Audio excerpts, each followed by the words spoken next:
Buenas noches. El equipo se integra por Daniela Miranda, una servidora, y por Karina Marilyn Morales Rodríguez. Vamos a exponer la convencionalidad en materia económica y justamente uno de los objetivos es conocer el marco regulatorio, los poderes públicos que se involucran y la jerarquía normativa y obviamente la importancia de ciertos instrumentos. ¿Cuáles son? La Constitución, la ley sobre la celebración de los tratados, la Ley para la aprobación de los tratados internacionales en materia económica y la Convención de Viena sobre el derecho de los tratados. Ahora bien, respecto de la Constitución, tenemos en la pantalla los principales artículos que nos interesan en esta materia de convencionalidad en materia económica y bueno, vamos a tener que los derechos reconocidos en la Constitución y tratados internacionales en los que México sea parte van a ser considerados como ley suprema de la Unión.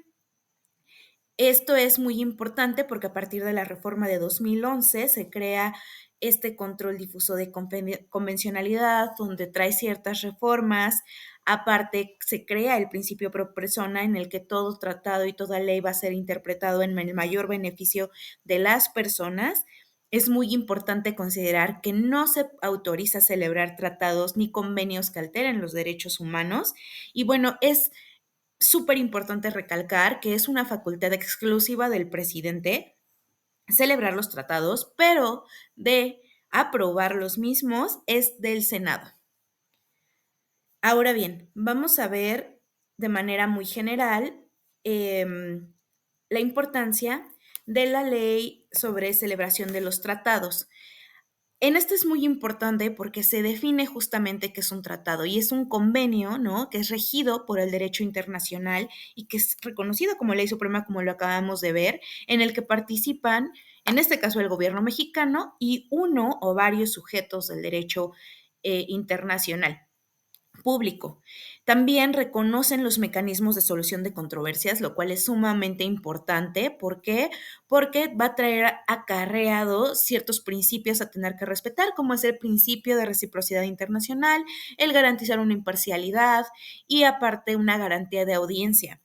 Estos los efectos de las sentencias, de los laudos, de estos mecanismos van a ser totalmente reconocidos, van a surtir plenos efectos, van a ser eficaces y aparte van a fungir como prueba. Esto es muy importante porque también México no va a reconocer algo que vaya en contra del orden público.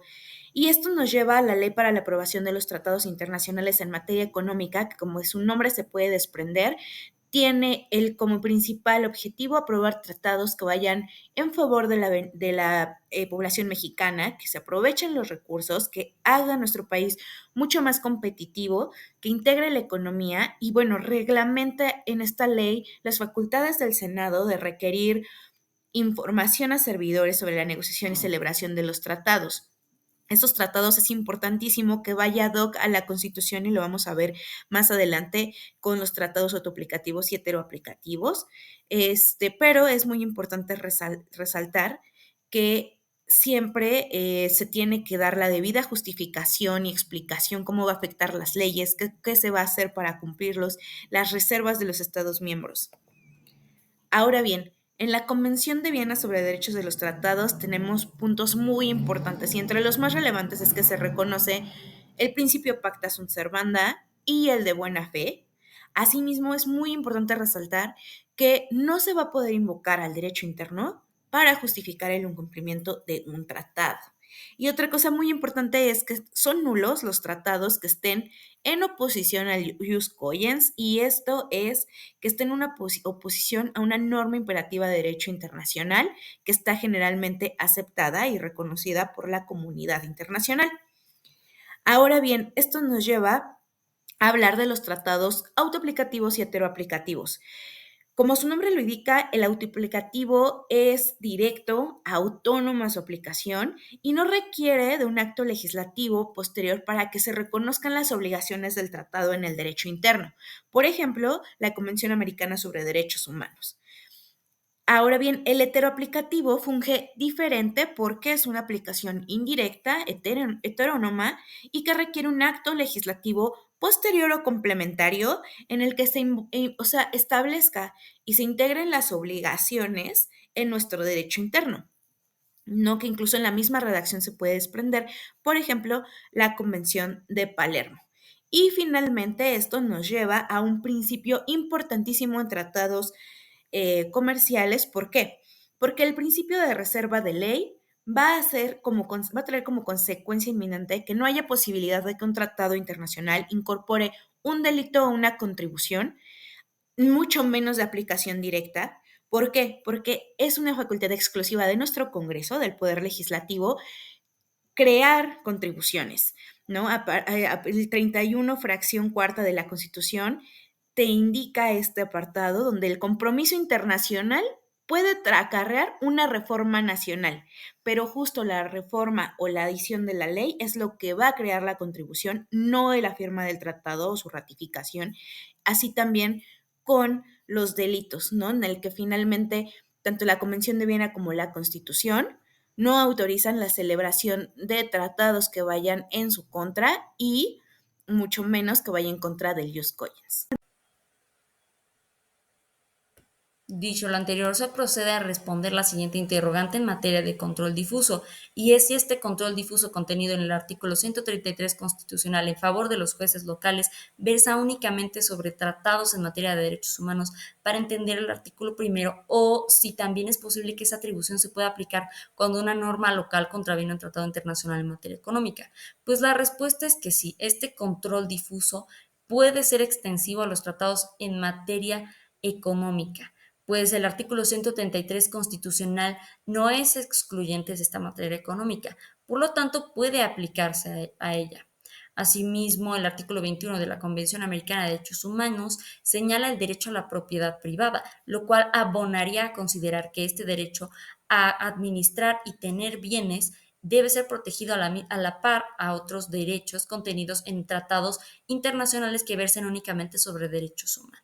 El criterio de la Suprema Corte es que respaldan esta interpretación y reconocen la necesidad de garantizar la supremacía de los tratados internacionales en todos los ámbitos, y esto incluye el económico.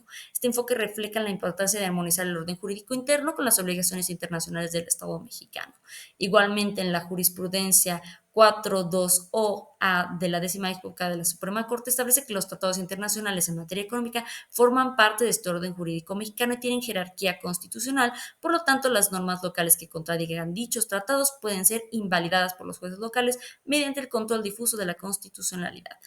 Asimismo, Jorge Carpizo considera lo mismo dicho por la Constitución y por esta jurisprudencia, pues con relación a los tratados internacionales y las leyes federales no puede haber un conflicto de jerarquías porque están por encima de las leyes locales, y si hubiera un conflicto de jerarquías sería más entre la Constitución y estos tratados, lo cual se resolvería de forma causística porque se analizaría cuál de estas dos normas es más favorable para la persona.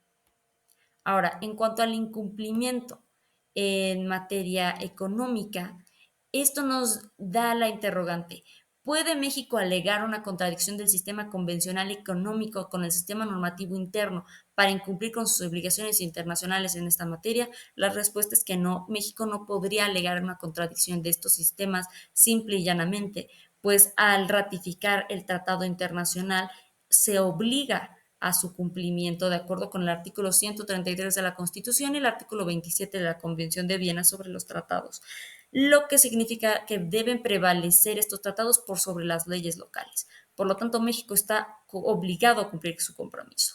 Esto mismo dice la tesis jurisprudencial C92, que establece que los tratados internacionales en materia económica son parte del orden jurídico mexicano y tienen esta jerarquía constitucional, por lo cual no se podría alegar esta cuestión.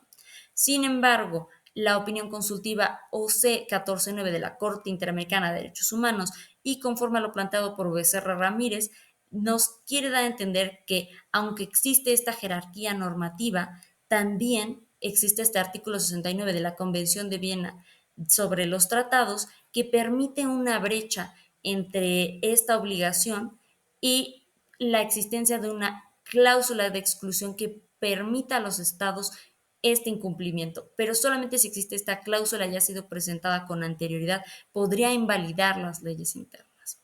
Ahora, en cuanto al tema de distribución de competencias, ¿Un tratado en materia económica debería alterar la distribución de competencias o atribuciones entre los poderes federales y locales? Bueno, en el caso de México no debería alterar este sistema de atribuciones y de competencias, porque este sistema es creado por la Constitución. La Constitución es la única que tiene la facultad de crear este sistema de acuerdo con el artículo 124 y solo la Constitución puede modificar la distribución de poderes entre el ámbito federal y el local. Asimismo, esta facultad, si no la plantea la Constitución, estará reservada a los estados o a la Ciudad de México en los ámbitos de sus respectivas competencias, y esto es algo que también observa de esta manera la jurisprudencia 52-2005. Ahora, en cuanto a los jus cogens, nos preguntamos si México como sujeto de derecho internacional solamente lo regulan los tratados internacionales o si de igual manera está sujeto al cumplimiento del resto de las fuentes de derecho internacional público. Y las jus cogens, pues la respuesta es que sí, México como sujeto de derecho internacional sí está sujeto a este cumplimiento, no solo de los tratados internacionales, sino también de estas fuentes del derecho internacional público, pues vienen de la mano. Y esto se ve en el artículo 53 de la Convención de Viena ratificada por México, pues en este artículo se plantean y se identifican estas jus cogens, que son normas imperativas de los tratados internacionales, al ser normas constitucionarias. Por lo tanto, el criterio de la jurisprudencia 72-2015 de la Suprema Corte establece que México está sujeto al cumplimiento de todas estas fuentes de derecho internacional público, incluidas las costumbres internacionales y estas normas jus cogens. Esto nos confirma que México no solo está vinculado por los tratados internacionales, sino también por otras fuentes del derecho internacional público, y reconoce la obligación de México de respetar las normas jus cogens, que son aquellas normas imperativas, como ya se ha dicho, de este derecho internacional. Y asimismo queremos agradecerles por su atención y por analizar estas cuestiones con nosotros. Gracias.